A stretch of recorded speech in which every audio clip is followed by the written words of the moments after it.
Okay, we live. Okay, we in the building. Let's get everything ready to go. Almost game time. About an hour and 20 minutes out from game time. Welcome to another edition of Gen Sports Corner. Back at you for 10/22/2020. Thursday night football, Eagles Giants is about to go down in about an hour 20 minutes. And, that's what we're here for. So let's go ahead and get into it. Andy Reid, throat clear, injury report. So coming into this game, Lane Johnson is back in the lineup, not fully healthy from what I've heard. This was from a report yesterday from John Clark um, from NBC Sports. Doug Peterson expected Lane to play tomorrow. That was a quote from yesterday, and he is starting tonight. I'm told it would be better for Lane's ankle to get more rest, but Lane is such a team guy with the injury to Jack Driscoll.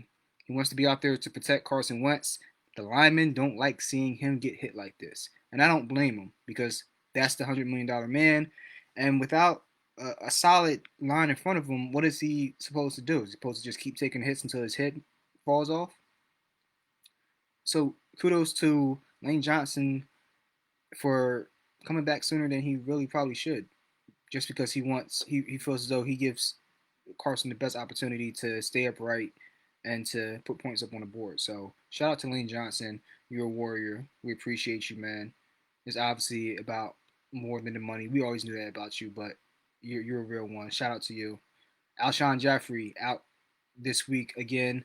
And it's like, that's crazy, man. Because it's like he's getting injured even though he's not on the field. So he's been out with the Liz Frank injury. I believe that's what he had. And now he has a minor calf strain on top of that, which he picked up, I guess, last week during practice or something like that.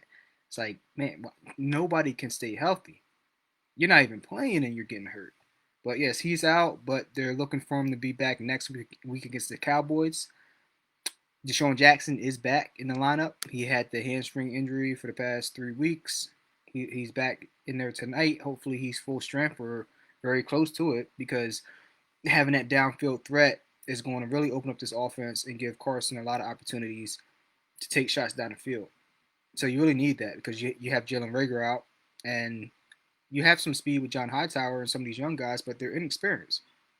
So outside of Fulgham, you need that other weapon back with Deshaun Jackson because Zach Ertz, the report was he was going to be out 3 to 4 weeks or 2 to 3 weeks, whatever.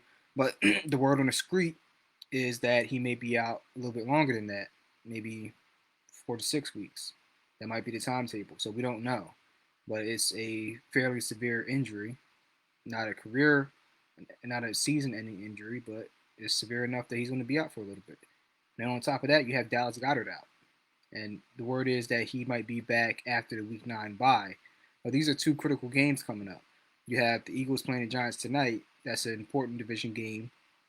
Giants are 1-5, along with the Washington football team. Every team in the division in the NFC East is playing this week. So it's Eagles Giants. Eagles 1-4-1 against the 1-5 Giants. Then the the Cowgirls 2-4 versus the 1-5 Giants. I mean 1-5 football team. So this is a critical week. As lousy as this division has been so far this year, we are still in position to be kings right now.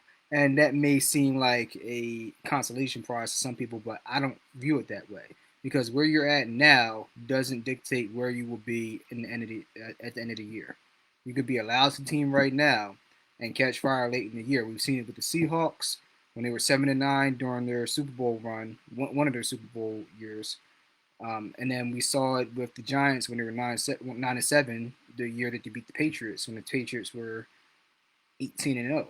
So it's not about how you start; it's about how you finish. But you can't finish strong if you don't put yourself in position to be at the top of your division with these games right now. Because the Cowboys, they're floundering around, they're treading water, they're really trying not to drown in deep waters. And as bad as Washington has been, the Cowboys aren't much better than them right now, if at all, without Dak Prescott. And Dak ain't going to be back for a pretty good amount of time. So they're going to have to really have their stuff together because they play them Sunday. So they just finished losing this week. They got their asses handed to them. and now they have to come back this Sunday against a Washington team who pushed the Giants to the brink. So this is a big week right now because we win this game, which is very winnable, and then Dallas loses, which is a very losable game for them, pretty much against anybody. We're right where we need to be, back on top, baby. Number one, Kings of the NFC least division. So this game is pivotal. Um, other injuries, there aren't.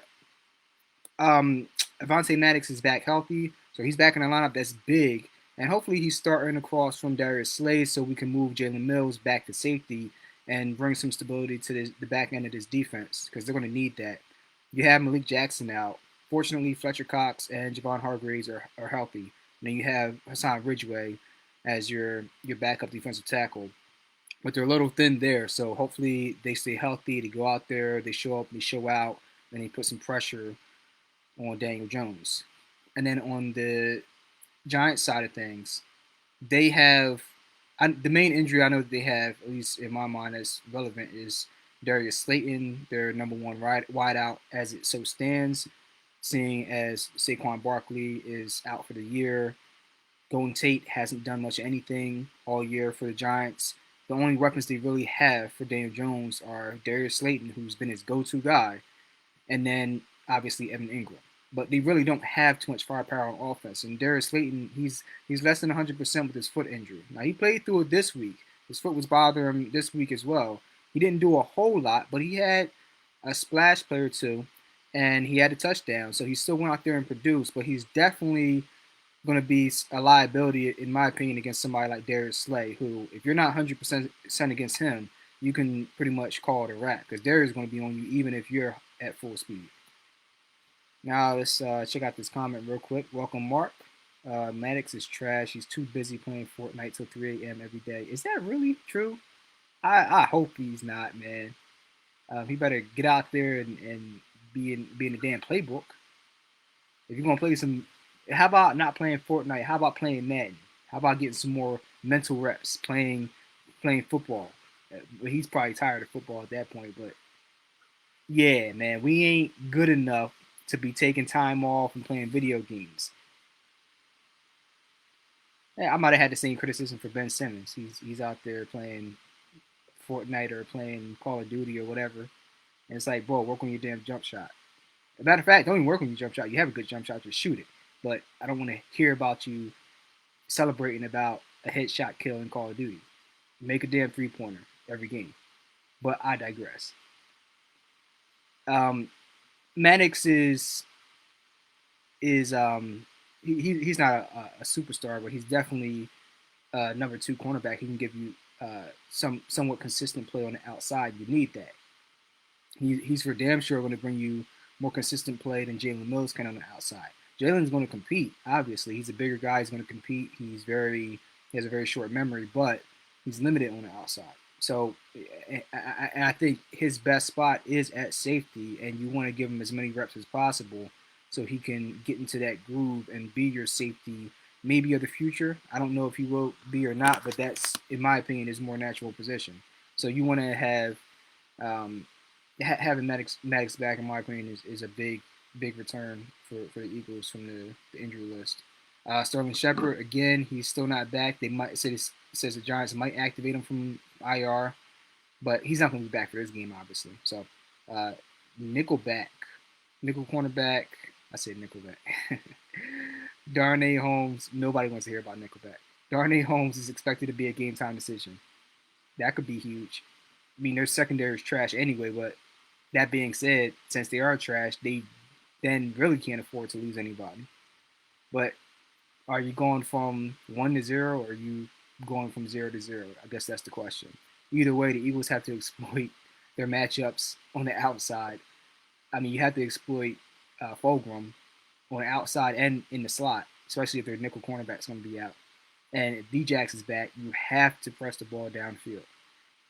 If he's not healthy, limit his reps, whatever. But you have to send him downfield a couple times in this game just to put the fear of put that fear in the defense. You got to have that. CJ Board is out with a concussion of wide receiver. Whatever. Adrian Colbert, don't know who he is, but he's a defensive back. And then yeah, that's pretty much it. I mean, the other big loss they had this year was Xavier Kinney, the safety. That was a huge loss for them. And then Nate Solder, their offensive tackle. So they've just been a complete dumpster fire.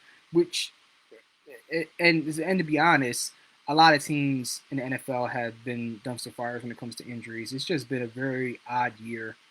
And I know Ray Didinger was talking about it on the Eagles pregame show about like half an hour ago, and they're still having it right now. But I think he might have been mentioning the Eagles specifically, but probably more so just to the NFL in general this year. The amount of injuries has been unprecedented. You just don't see guys drop like flies the way they have this year. And it's not just the Eagles; it's every team. It's just crazy. And now, that being said, I'm picking the Eagles to win this game. They're favored by 3.5 points. At least that's where the lines opened up. They're probably still there. I don't see why it would move. It's not like there's been a major injury or something like that. So I had the Eagles winning this game by maybe 7 to 10 points. They definitely going to cover the spread. I'm going to pick them for my pick'em league. So, but that being said, something that was interesting to me. Somebody mentioned this to me uh, at my lab at work, and they mentioned they heard about trade rumors regarding Zach Ertz and the Atlanta Falcons. There have been trade rumors swirling around about Julio Jones and Matt Ryan, and that one of them or both of them could be gone. Now, the one that really intrigued me was the Julio Jones one. I want to get your guys' thoughts on this. Julio Jones been having an up and down year, but in the past 1 to 2 weeks, he's really turned it back on again. I know last week he had a really good game, looked like the Julio of old. So if there were rumors that because Zach Ertz he's up for a new contract, it's a contract year. He obviously wants to play well, and he's been having an inconsistent year. Matt Ryan loves to go to the tight end. He loves to take shots up the seam.